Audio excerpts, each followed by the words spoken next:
my name is Pritesh, and I'm the founder of Humans of Tech.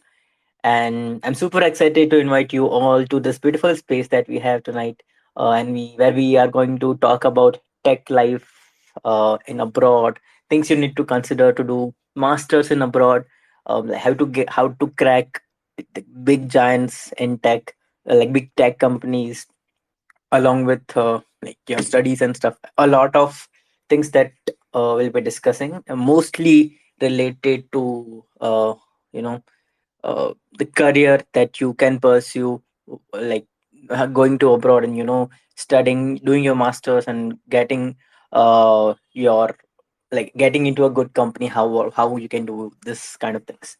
Cool. So the people who are new to the Humans of Tech, I would like to give a small introduction again to what this platform is. So this is the platform where you'll be able to listen, read, and watch inspiring stories of people in tech who have something interesting to share about, and also to for you to understand how what is the behind the scenes of all the successful people or all the people that you see on social media or Twitter or whatever. Okay, so it's not that simple that you see this. The face that you see is the good side of the successes that they have, but there is a lot of things that is going behind the scenes that we'll discover tonight. uh, we'll be also inviting some amazing people, influencers in tech, to share something about their journey, life, career, that can add a lot of value to all our listeners and readers. In a nutshell, if you are someone who is interested in career, like if you want to build career in tech, or if you are someone like me who is, a passionate reader or listener who loves to listen or read or watch the stories of people where you'll see like how they started, what were the failures they faced, what were the successes they had in all during that journey, everything like that, and what it takes to be something that they are right now. So we'll discover everything from scratch, and we'll be putting this series of podcasts and blogs of these amazing people on our platform. So what we'll be doing is we'll have our blogs on the website. The audio format will be on Twitter Spaces, and the video format will be on YouTube.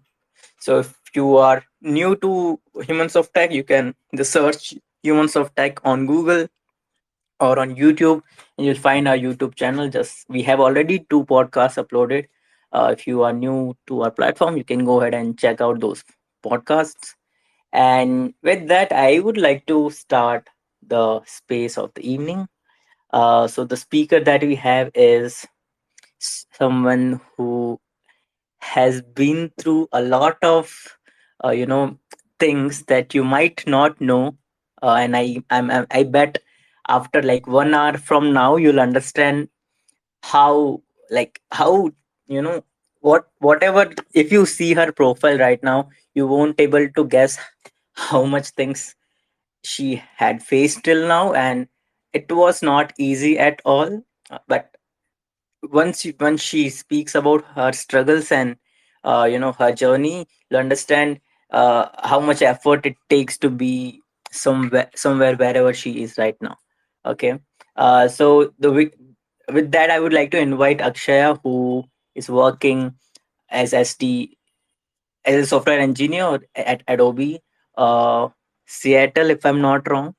Um, so yeah, I won't speak much now. I guess I would like Akshaya to introduce herself quickly, and then we'll start with the questions. Hi everyone. Thank you for joining this space tonight. I'm Akshaya.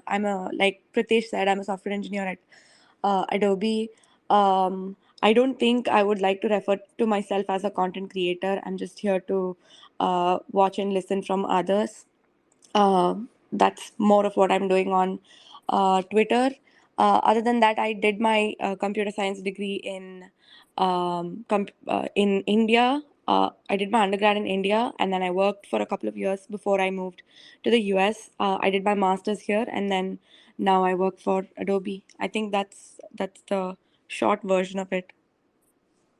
Yeah, yeah, cool. So tell me, Akshaya, like how does a day look like? Like what is the day in a um, student or a working professional like you in in in in the US? Here it's pretty much like anywhere else. I start my day. Um, I I won't say very early. It starts at like 8:39, and then I wake up, make breakfast, and then start with work. Here, luckily, I've been very lucky with my team. We have very good work-life balance. We don't work too late. Sorry about that. So we don't work too late. We end our day at like 5 or 6. So the latest I've worked here is one day until like 10:30 in the night, and that was just one day in the entire time that I've been in Adobe. So after I end my day, I cook and prepare for the next day. That's pretty much it. It's a pretty boring schedule. All right, all right, cool, interesting. Um, so tell me about your childhood. Like, what type of kid you were, and what was your childhood experience? Growing up, I was a very hyperactive child, or at least that's what I was described as very often. And I had very varied interests. I did a lot of things. I was in dance, dramatics. I never passed up any opportunity, so I was often like my parents were often confused as to what I would become. So they started pushing towards medicine. They like from a very young age they started emphasizing things like doctor is the most respected profession, so you should consider becoming a doctor, things like that. So like by the age of like 7 or 8 itself, I was already molding myself to become a doctor. And I like even if I have a small wound or if I fall down, I would be like more curious about how why it's bleeding, what is happening. So I would ask questions like that. So from a very young age, I was sort of without even my own knowledge, I was sort of like preparing to become a doctor. So that's how my childhood went. And growing up after that, when I went to my high school and higher secondary, it was pretty clear I was going to take biology. I was going to go to the school that is going to make me a doctor. So it was pretty much like that. I was never planning to become an engineer. All right. So let's discuss about your journey from not becoming a doctor and to become an engineer. What happened in between? So, like how you have quota in the north to go prepare for JW main. In Tamil Nadu, we have a belt of schools which have very intense coaching for becoming doctor. And in Tamil Nadu, during my time, the system was that if you score a certain percentage of marks in your 12th board exams, you'll directly get a medical seat. You don't have to attend an entrance. The entrance concept was not there in Tamil Nadu until the time that I graduated in 2014. So at the time that the entrance concept was not there.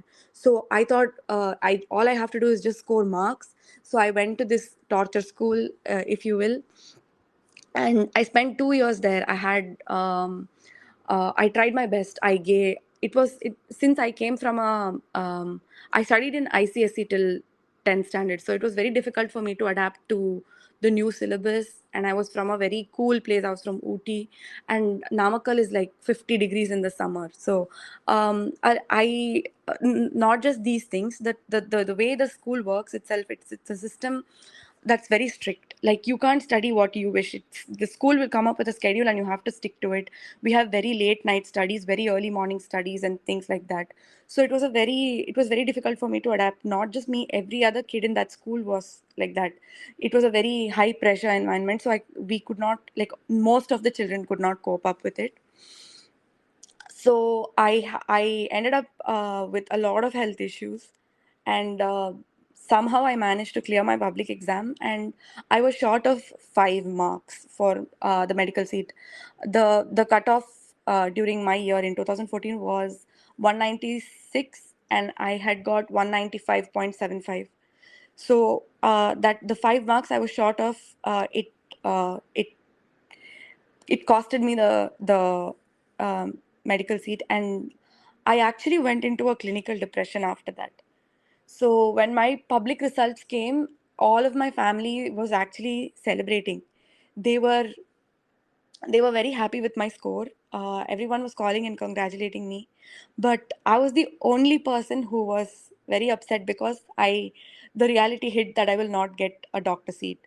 And I was still having some hope. I was thinking maybe in a private institution somehow I'll manage to get it. So at that time, there were a few private institutions that were having entrances like.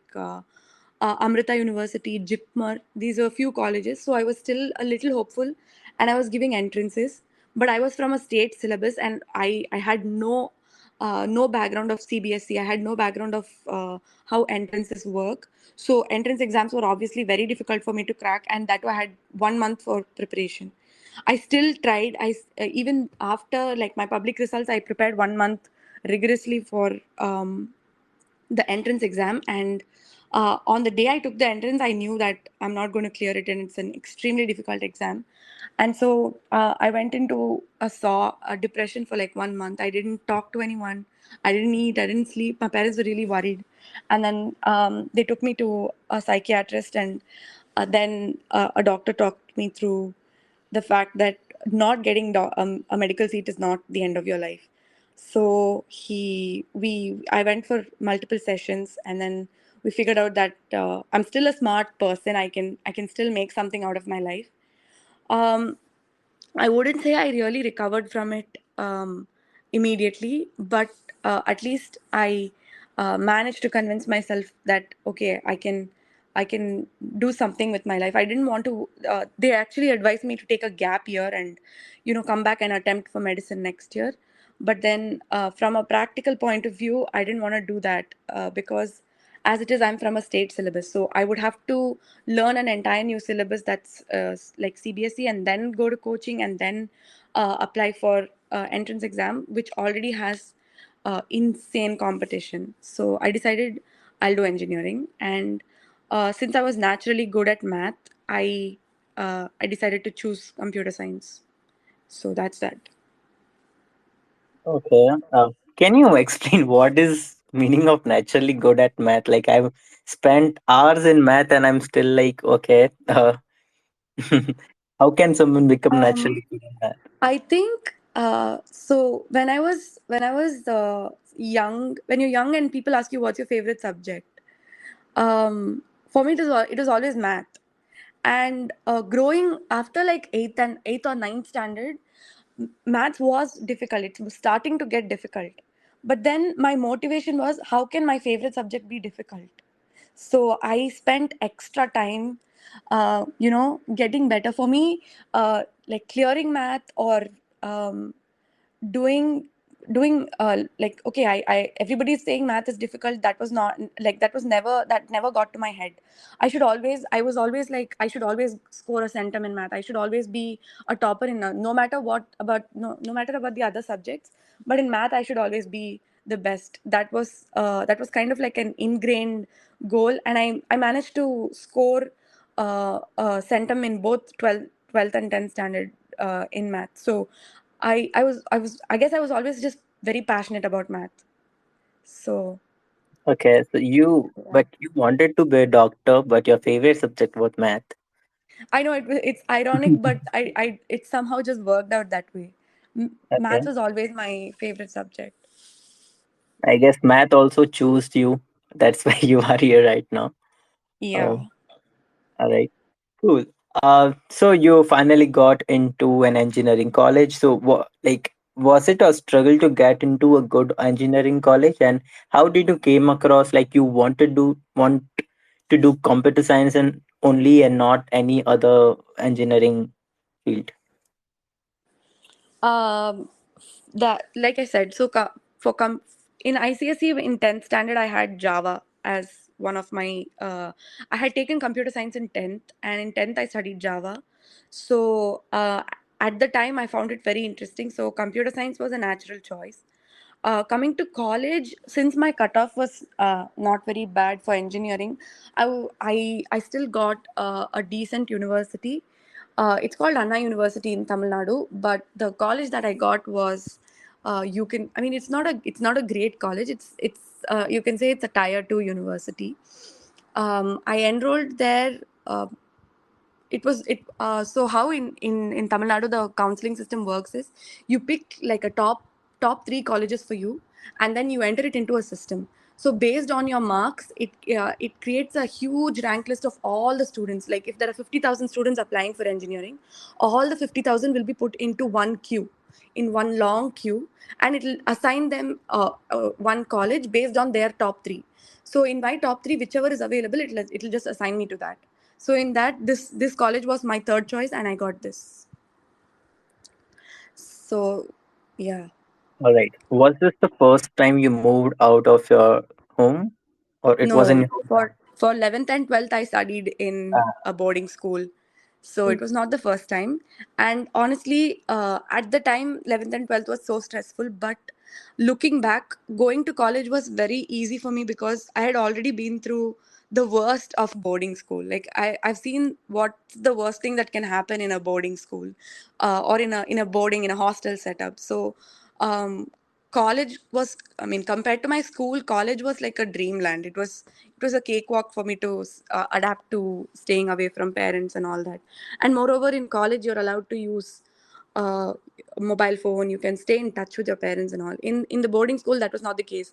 I had like a coin booth, and weekly you're allowed only 5 coins. So there used to be a warden who would check if you're taking more than 5 coins to talk to your parents. So yeah, it was all kinds of horrible. yeah, that is horrible. You don't have phone, and the kids Yeah. nowadays want phone in bathroom also. So, so it's Yeah, I mean, see, that is at least reasonable. Like asking students not to use a phone is reasonable because you're coming there to study. So what's the point if you're going to get distracted using a phone? That is fine, but I don't think they had to be so strict with um, allowing students to talk to their parents. 5 minutes a week is just too little. And there were other kinds of weird rules as well. You can't maintain a diary. You can't write diary. If they find your personal diary in your room, they'll confiscate it. And then you can't read novels. Like for me, you don't have books, you don't have music, you don't have any other kind of relaxation. So what would I do to relax? I had taken a Chetan book, Chetan Bhagat. I think it was 5 point someone or two states. I don't remember. I had taken that book, and then the warden caught it, and I got punished for it, for bringing the book. So after that, I would have, like, if I was taking any novels to the school, I would hide it. So it was a really bad experience. I and In college, all the students would be like, "Oh, 11th and 12th were the best years of my life," and I was the only person who was traumatized by it, who would not want to remember the 11th and 12th. certainly like you did had a really bad experience based on what you said. Anyways, let's move forward to the good times again. So, can you tell me your entire 4 years of college in few lines? Like, can you just Okay. phrase it? If like the person that I was in college is like complete opposite of what I am right now. So like I said, I was in a school where in a tier 2 school where I was, number one, I was someone who would not stand up for herself. Like I was very quiet. I was not outspoken. I would not participate in anything. I was not that person in school, but I became that after going to this 11th and 12th. Going through 11th and 12th, I became this person who just wants a break, who doesn't want to work hard, who just wants to relax, watch movies. I had no awareness. So first 2 years of college, I didn't do anything. I would just study enough to clear my subjects. I didn't want to have any arrears. I cleared all the papers, but I didn't participate in anything. I didn't go out look for what's going to happen. I didn't prepare for what's coming in the third and final year, like placements. I just didn't bother about any of that. I just wanted to relax because the 2 years that I was in that school, I didn't get that. So I went into this sort of full enjoyment mode, and I didn't make good use of my time. And then when final year finally came, everyone is starting to get serious about their um, l- um, like future life. That's when it hit me that, oh, I've already like wasted too much time. It was too late. But the worst part is in my college, I was one of the few girls, like two three girls who was actually concerned about their future. Everyone else was still very unaware. Most of the girls in my class got married immediately. Some of them got married even before the college ended. So that's the kind of no, I'm not blaming anyone, but that's the kind of awareness that was there in that college. Like nobody cared about placements. Even in placements, like a few guys got placed, and me and one more girl, just like three girls. I think in total, three girls from my batch got placed on campus. Everybody else was just doing stuff on their own, or getting married, or remaining jobless. This was primarily the condition. So I had no awareness of what was going to come, what I needed to do to get a good job, and things like that. So I think that's a neat summary. All right. So you were able to crack the on campus and you took that opportunity, is it? I had an internship for 3 months, and then it was kind of like an internship dependent conversion, and moved to Chennai for the internship.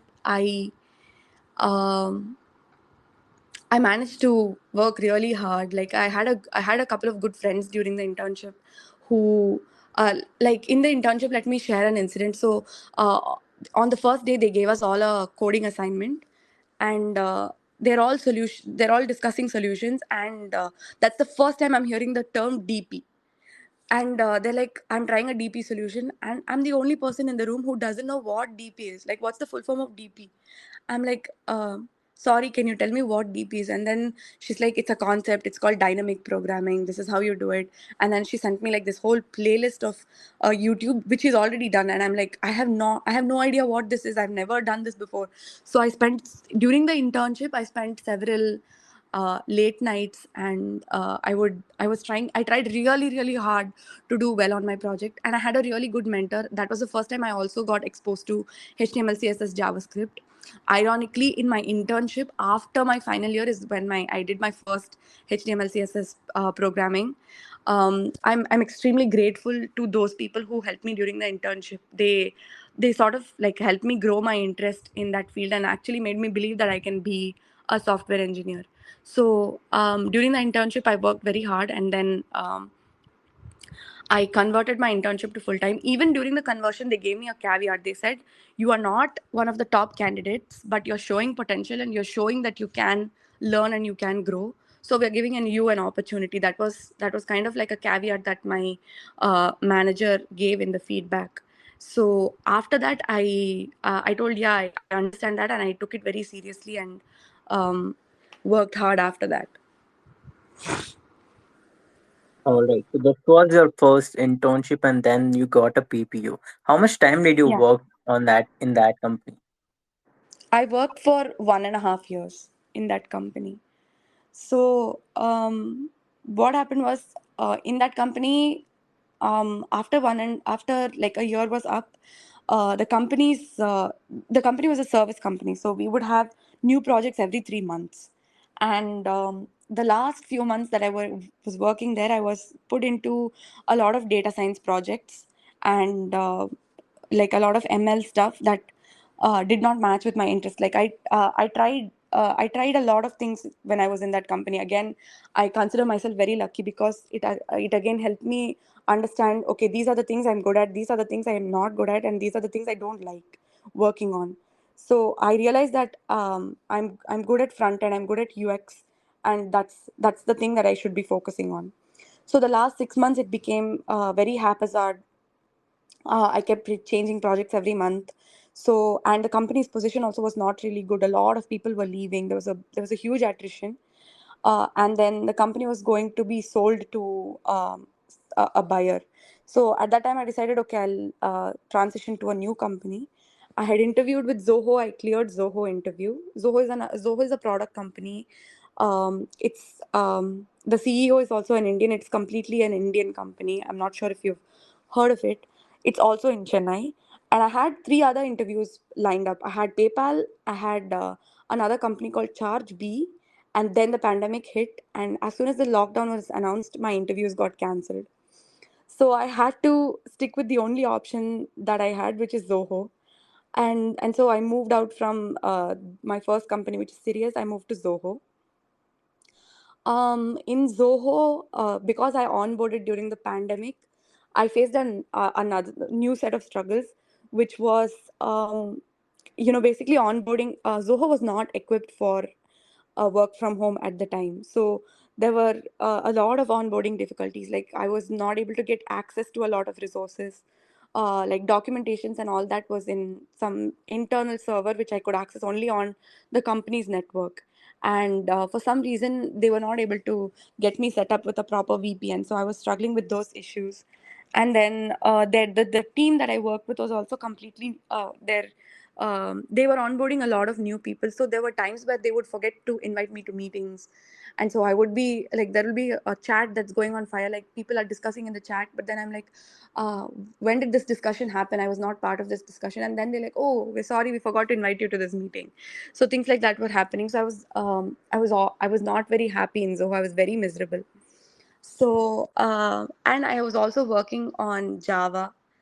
I was doing a full stack role. So I was doing features where I would have to do the front end and I would have to do the back end. The front end part was very straightforward for me. I Even though it was a completely new framework that they had built within the company, I would do that, but for back end I struggled a lot. So, since I was not getting to do anything like regular HTML, CSS, JS, what I did was, after work in the evening, every day I started becoming more active on Twitter.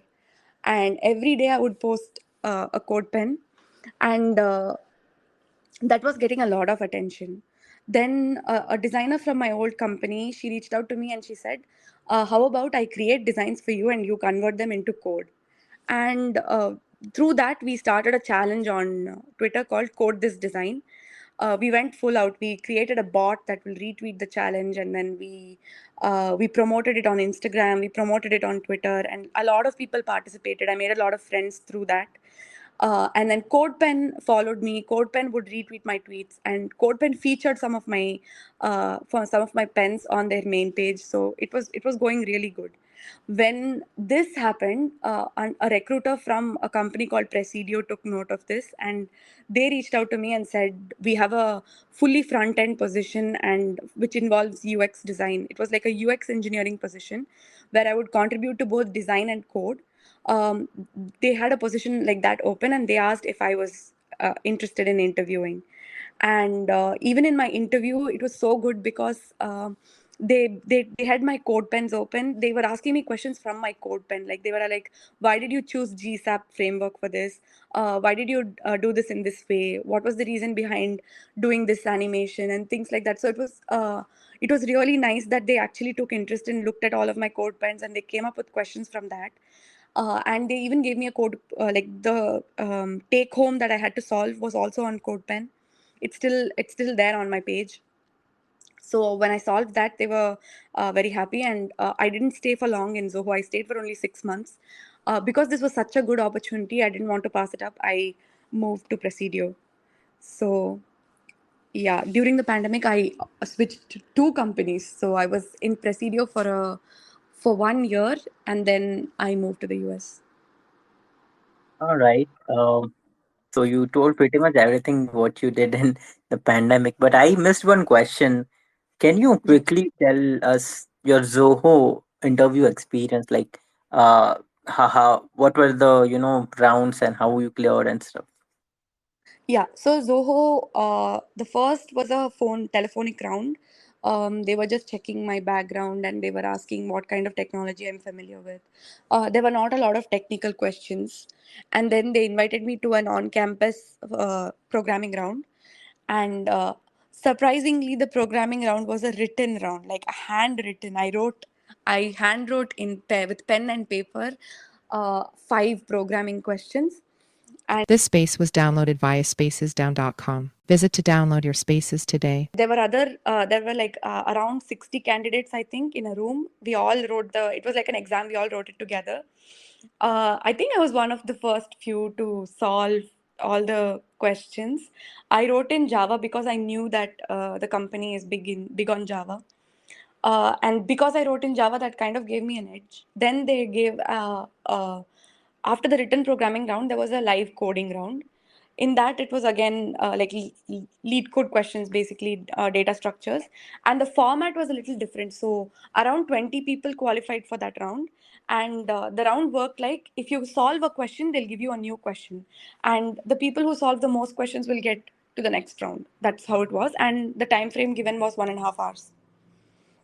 So in that, 10 people turned into 3 people in that round, including me and 2 other guys. No, including me, one girl and another guy. In from that 3 people, the next round was like a direct one-on-one question round. They rotated 3 developers, so one person would come, ask questions, leave, and then the next person will come, ask questions, and leave. So by this time, it was lunch, so we took a lunch break. After the lunch break, I was the only candidate there, but they still wanted to have one joint discussion round. So all the 3 team members came together, and there was a round. They asked like core JavaScript questions, fundamentals, closures, and stuff like that, if you will. And then they gave some aptitude puzzles to solve, and then it was pretty much like a conversation. We were just talking about how what product they are building, things like that. They were telling me that they're going to build a new product, what the pipeline is looking like, and they at that time itself they said that it is fairly uncertain. There are a lot of new things to be discovered. So the interview went on up to like 5 o'clock in the evening, and then I after I came back the next day, they gave me a call and they gave me an offer. All right. So everything happened in just one day. Yeah, everything happened in one day, and it was in person on the Zoho campus, the Oh, headquarters. okay. So what year this was? This was 2020. 2020. In 2020. Okay. Uh, so 2020 February. February. Okay, it's a high. Corona came during March or something, right? March 18th, we went into the lockdown. Uh, cool. All right. Like it's strange to see like in 2020 also they were taking handwritten coding and stuff. Yeah, I was also surprised. Were you expecting something like this? No, not at all. I think I understood it because uh, they had 60 interviewees, and they wanted a quicker way to eliminate people. Like, if you make obvious mistakes in the written round, it's just easy to skim through code and eliminate them.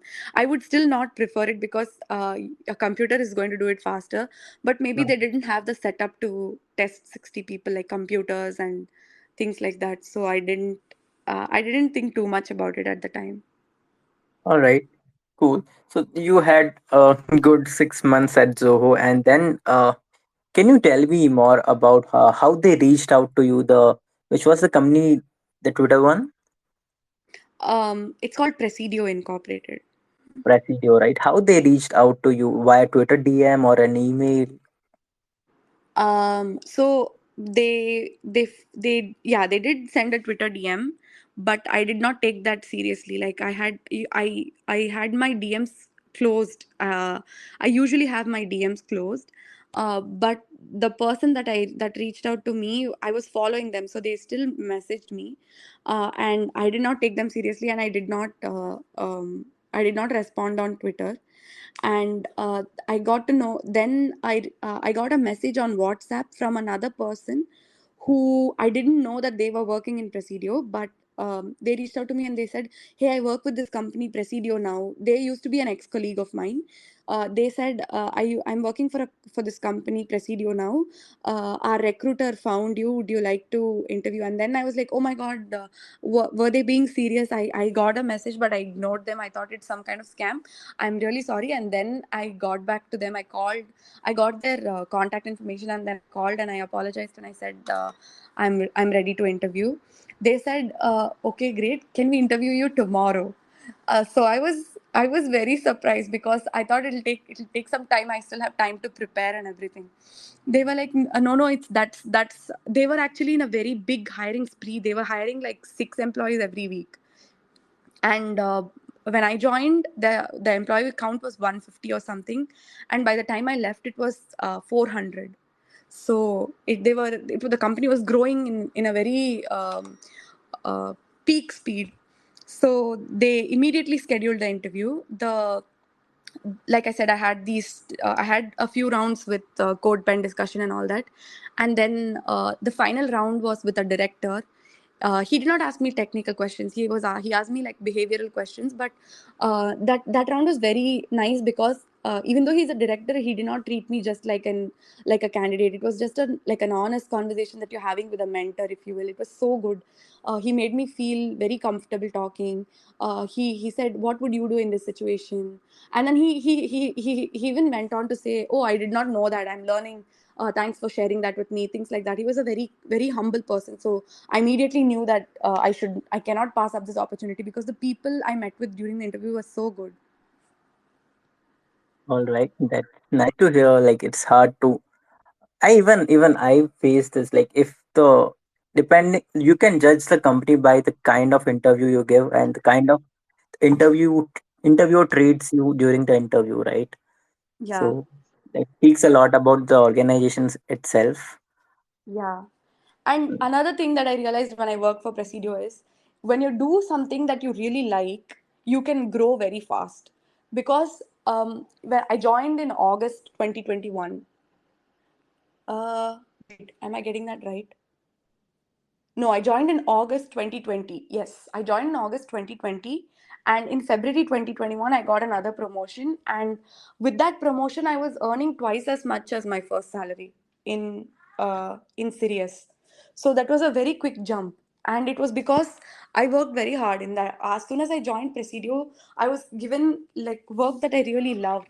I was designing and converting it into code. So I was taking part in design meetings. People were asking me design decisions, and then we were converting that. I was in charge of designing something and then turning it into code. So I was doing wireframing and this, which was very interesting for me. And even in projects where I was only doing UI, I was involved in all the design discussions. And then there was a surprisingly, this was also a service company, so I was also given a 3D game project.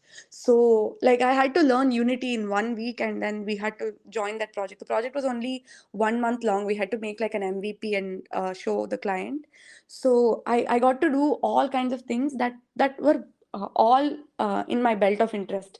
It involved creativity, it involved designing, so it was a lot of fun. And by February, I had already managed to get a promotion with a good pay raise.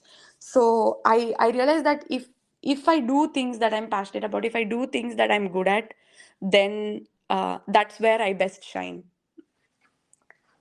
All right, that's nice to hear. And this is for everyone, right? Like, if something interests you, it is natural that you'll be doing that more, and you'll make your career. If you make your career in the your interest field, you'll do good comparatively, right? Yeah, absolutely. All right, cool. So how many years you worked at this company? I worked for 1 year.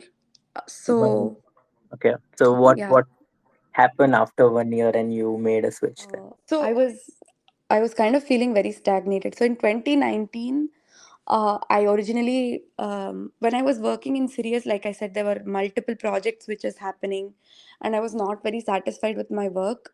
I was having this major career confusion period. I didn't know what I wanted to do in the future. So I was doing everything in my power. I was exploring everything in my power. I gave GATE exam. I gave GATE 2019, and then I gave CAT 2019. I gave ISRO Scientist 1 2019. I gave all kinds of exams. I was trying to explore what is my calling, what am I good at, what should I be doing in the future, what is something that I can make a complete career out of. So I was trying various things. I even gave GRE, and I thought, okay, I'll do my master's. And then I gave up all that, and I was just like, okay, I'll just stick to being a software developer for now. Let's see where this goes, because none of it worked out for me, unfortunately. Like it was I think GATE I barely managed to clear. I scored 32 marks, which is like really bad, if you ask me. I mean, it's nothing, so we can ignore that. And then I think good cat, I when I was sorry. 32 marks in gate is not bad. I had like 15 marks, so you are still better. I mean, it doesn't help you. Like getting 32 marks doesn't take you anywhere. Exactly. That But is true. yeah, I mean, if you see clearing score is 25, so from that I can say cleared gate. So there's that. But yeah, after that, yeah, ISRO scientist one, I had a really bad rank. I think I was like 10,000th rank or something like that. And then when I was preparing for CAT only, I knew that okay, management is not my cup of tea. I have to be an engineer. I can't I can't do management. So I did not end up doing well in my CAT either. Um, so finally, I decided to just stick to what I was doing. I applied for GRE, but I did not write the exam. And then again in 2020, when I was in Zoho, I was again I was back to that feeling where I was very stuck. I felt like I did not fulfill my potential. I was just doing something. I was doing more for my online life than for my career. Like I was doing more on Twitter than I was doing for my career. So I was feeling very miserable about it. So I decided, okay, let me do masters. And then again, when all this presidio transition and all of that happened, and then I think my dad got COVID also in between, so a lot of things got delayed, and it until December I did not concentrate on the masters preparation. Again, we circled back to that on in December, and I decided, okay, whatever happens, let me just apply. If I stay here, then I mean, if I don't apply this year, then maybe I won't next year, because I got into Presidio, which was treating me well, so I might get complacent and not do end up doing my masters. So I decided I'll apply anyway, even though it was very late in December. I applied. I actually applied in the first week of January, which is very, very late. If you're doing your master's, please apply by September. In case anyone's listening, I'm just putting that out there. So, September to December is the time you apply. December is not a good time to apply. So, I applied, and I had only a few limited choices. There were a few universities which had late applications. So, I applied to all of those. I didn't have a GRE, so I was also limited by that fact, and I got rejected by 8 universities. I got accepted from 3, and I picked the best one in that, and I decided, okay, I'm gonna move here. So that's Good how experience, the yeah, like application part went. yeah. My sorry. So my question is still like you are doing good at Presidio. Like you were lacking the work, you were lacking the work culture also, if I'm not wrong. Yeah, So yeah. what do you think you were losing on, and that made you do this masters for yourself? So the time that I decided I should do my masters was when I was in Zoho. And at that time, when I was considering what all possibilities it'll open up for me, doing masters felt like the best thing to do. And when I joined Presidio, yes, it was really good. uh, but I didn't know for how long I'll feel that way. Like even in Sirius, when I joined it, I worked very hard and it was going good, but then uh, things changed very soon, and I didn't want that to happen with me. And again, I was still in a service company. I was not in a product company. Again, if I have to stay in India and make a switch to a product company, it would take me another 1 year at least, because I've been continuously switching. It won't look good on my resume if I come across as a person who cannot stay in a company for long. So I had to stay in Presidio for long. And I didn't have I got the promotion after I applied for masters. So I didn't know that the promotion was coming. Although the work was good, I felt that if I don't do it now, I'll get complacent and never do it later. I don't know if that if you're able to understand that. Yeah, yeah, I totally understand. Yeah, and after that promotion, I actually thought maybe I should drop the plan, because I'm earning well, I'm happy, I'm at home with my parents. I thought, what more do I need? I maybe I should not do my masters. It really. So then I decided, okay, see, already I'm feeling like this. So definitely this job is going to make me lazy. It's going to make me go in a comfort zone and never come out of that comfort zone. So all the more reason to do it, if you will. All right, makes sense.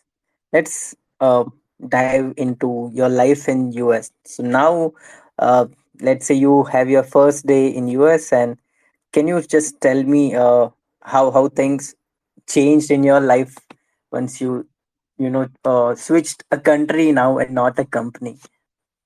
Yeah, honestly, it was weird for me because a lot of people were suddenly interested in my life now. Until then, nobody cared. Okay, Akshaya, she's, I mean, relatives, friends, everybody. Uh, they were just like, okay, there is somebody Akshaya in their life. That's it. But when they got to know that I'm moving abroad, everybody is calling me. They're wishing me. It was a very, it was very different for me because I did not expect that. And then if you ask me why US, why didn't you do anything else, I'm not going to give some mumbly answer like, oh, the life is good then and that and this. The primary reason was to, like I said, work for a product company, make more money, help my parents. That's the reason. um and then like when I your question was how was it on my first day in the US, right? So getting to that first day was a very um, full of hiccups. There were a lot of hiccups in that journey, like because of the pandemic, things kept happening. Flights were getting cancelled. Even at the end, if you finally managed to book your flight, visa appointments were not available. If you get your visa appointment, the country that you have your transit in is banning Indian people from coming. So I was flying via Dubai, and Dubai banned any Indian passenger from visiting Dubai. So all kinds of hiccups happened, and finally I managed to get on the plane and make it to the US soil. On the first day we didn't have we were just I just ended up in an empty house. My luggage got lost in the like plane, and it got delivered like 48 hours later. So until that point I had basically nothing with me. So I was in an empty house. Luckily I had a friend. We went and we met new people that day, so we borrowed like a sleeping mat. And we got one glass of I mean one bottle of milk. That was it. So we just survived on milk and one sleeping bag in an empty house. Um, it was a peak summer time in the city that I landed. So it was extremely hot, and we had no fan, no ventilation. So the first 2 3 nights were kind of a nightmare. But we'd already struggled a lot, so we were like, okay, this is nothing. We can power through this. So we made it. On the second day in my university, I got to know that I'll be getting a 100% scholarship, and I won't have to spend any money from uh, India, which was really good. um, i was uh, I was very desperate to save money. I didn't want to put my parents through a huge loan. I didn't want to be put myself through a huge the pressure of repaying a loan. So I was looking for opportunities everywhere, outside my department, inside my department, basically anything that they put up. And you won't believe, I found my funding opportunity via Instagram. The grad school page posted they made a random post that said, funding opportunity alert. This applies to international students. I was very excited by it, and I was like, oh, I'm sure this is going to have crazy competition. There's going to be a lot of applicants. But luck, I don't know if it was my luck or what, but there were a very few applicants. Not a lot of people looked out for Instagram posts. They were all searching on job boards, and they were searching on the school website. So not a lot of people heard about it, and I was like an easy candidate for them. Like they were very impressed with my profile, so they gave me the opportunity. And after I got the opportunity, I told my roommates, I told them, please look out for this page. They're posting opportunities here. And then a week later, my roommate also got a fully funded for her masters. We were three girls in total. Two of us got it, and the other girl, I think she interviewed and she didn't get it for the first semester, but she got it for the following semesters. So basically, all three of us, we graduated with zero loan, which really, I mean, every single day I thank God for that, because without that it would have been an extremely difficult journey. it's extremely expensive in the US to survive, and without a part-time job, without a funding opportunity, I'm not saying this in a general statement. I'm saying this was my case. I'm from a background which cannot afford this kind of education and this kind of spending. So for me personally, it was nothing short of a blessing. I thank God for it every day. So I was able to, uh, my fee did not get fully waived off. It was like 90% of it was waived, and the remaining 10%, I saved money from my stipend that they gave. They would also pay me a little every month, like a stipend. So I used that money, I saved it up, and I repaid the rest of my fee also. But the downside of this was, my master's life became extremely hectic. So the job I was doing was technically, on paper, it was 20 hours, but it was never 20 hours. I almost ended up spending 40 hours every week. So it was very hectic to manage work, job hunt, masters, like you doing your assignments and studying for exams. And in addition to all this, you also have to like take care of yourself. There's no one to like do laundry for you, there's no one to cook for you. All those things also you have to do. And then also adjusting to the culture shock, getting used to new environment. It's not easy to suddenly you're in front of people who don't speak the way you speak. They don't say the things that you usually hear. So you're getting used to a new accent. Completely everything is new around you, so you're getting used to that. You're dealing with the stress of that, and you're dealing with all this. So the first semester was, it was more hectic than my 11th and 12th, I should say, because like the few hours that I got to sleep, I was extremely exhausted from the day's work. So by the second semester, I'd kind of learned the hang of it. So first semester and the first few weeks of it was, yeah, definitely I would say it was very exhausting. All right. Like I agree with you. Like it's totally difficult. Like you have to manage a lot of things at the same time. On Yeah, one side, if you don't do good, you might lose on the opportunity, and like they stop paying you, and there is like thing in back of your mind, like what if I'm not doing good and they just fire us and something like that, right? So you have to do good yeah, at both the things. On one side, that is your job that you are hunting, and on one side, something that you're paying to survive in the different country. So yeah. you, And in the US, they don't hesitate. Like if you don't do your job well, that's it. They have so many people they can replace you with. They'll just be like, okay, you're fired, goodbye. There is no second thought or consideration. all right, cool. So can you talk about your like how you got an opportunity in Adobe, and what was how was the interview experience there? Yeah.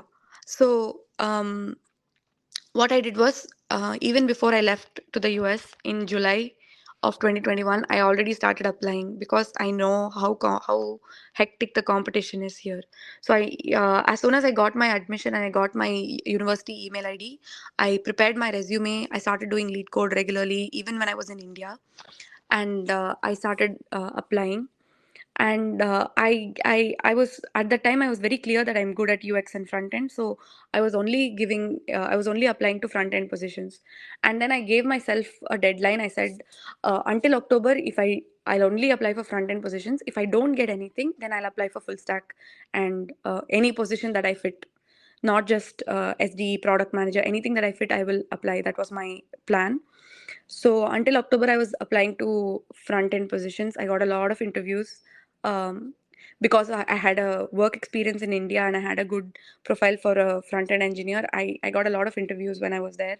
Um, I think my top interview experiences were Meta, TikTok, Microsoft, and there was another 3D printing company called Form Labs. These four were like the highlight companies.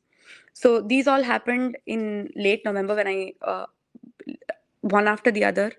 So one of the first companies that I interviewed was Form Labs, and it's a 3D printing company. They use a framework called Qt.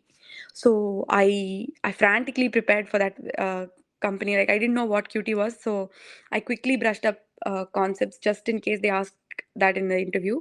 But they knew that I was from a React Angular background, so they asked me questions from that, and they asked me a lot of fundamentals of JavaScript. So they didn't ask me Qt questions, so I was able to clear that.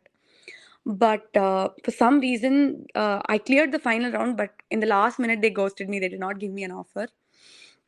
So I was back in the applications and I was applying left, right, and center. And I tried my best to apply to every company with referral. So I cold emailed, cold DM'd people. I somehow managed to get a referral for every company that I applied for, including Google. Um, in the case of Adobe, they reached out by, I think, beginning of uh, I think close to end of November. And when I got my Adobe first round scheduled, I had already finished first round of Microsoft and first round of TikTok. Their their uh, their second rounds were to be scheduled in the future, and I gave the first round of Adobe, and but Adobe immediately got back and they said we want to move you to the next round. I had the Adobe's final three rounds on a Friday, and the following Tuesday were TikTok final round, and the following Thursday was Microsoft's final round. That's how it was. But then, since I had already gotten Adobe, I decided I'll not take TikTok and Microsoft because the role in Adobe was a fully front end position, and in TikTok it was a back end position, and in Microsoft it was a full stack position. So since Adobe aligned more with my interest, I simply did not even attend the interview. I emailed them. I said, I don't want to waste your time. I'm not going to attend the interview. Instead, please consider this candidate, and I forwarded my roommates' profiles. So that's how it went. And for Adobe, I'm not sure if you've seen my blog post. The interview was first round was an OA, like it was an online round. They gave a lead code medium graph question, and for the next three rounds, the first round was data structures in JavaScript. So it was a lead code question, but you have to solve it in JavaScript. You have to do it on CodePen, and it will be a live coding experience. There will be an interviewer asking questions while you code through the thing.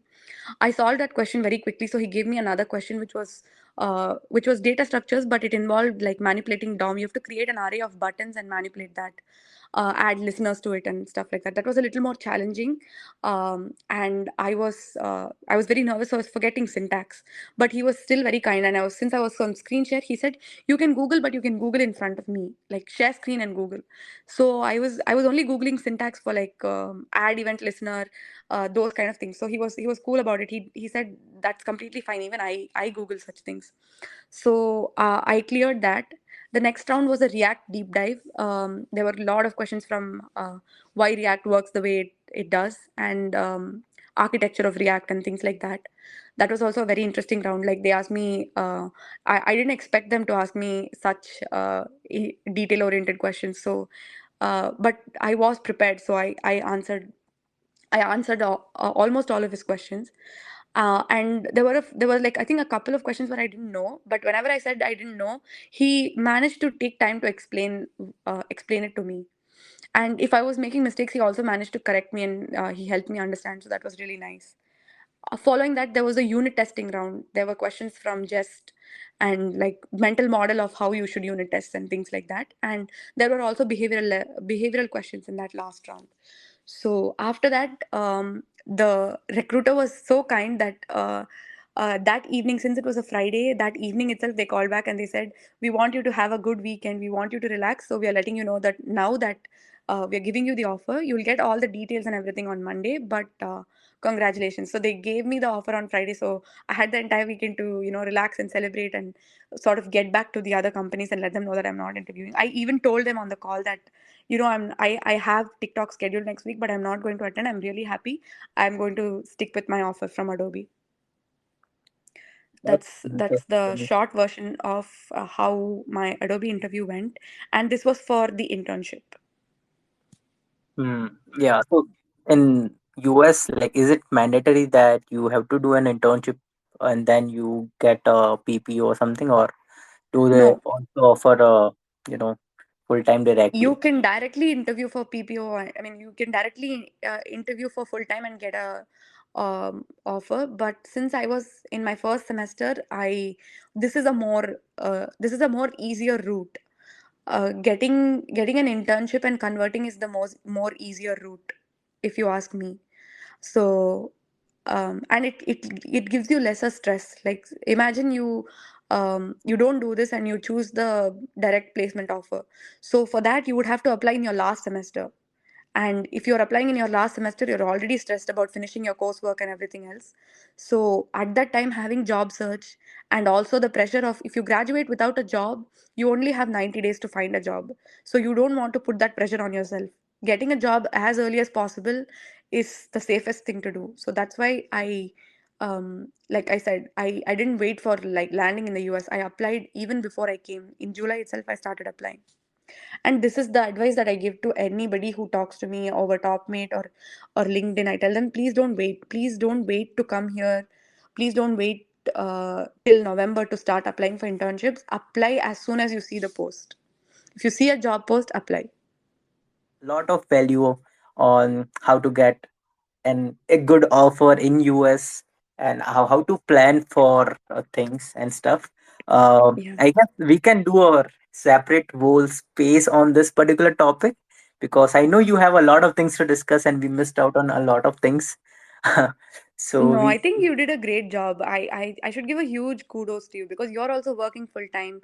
You're managing Humans of Tech, which is not just a podcast. You're doing spaces. You're running a website. You're turning it into a blog, and you're doing a YouTube channel. That is a lot of work. So really, really kudos to you for what you're doing. It comes from a place of passion, and I really appreciate that. thanks a lot, Akshaya, for your kind words. I guess with that, we would end the space for tonight. Yeah. Um, Yeah, so this was the episode 5 of Humans of Tech. Um, Akshaya's journey from an Adobe fan to an Adobe insider.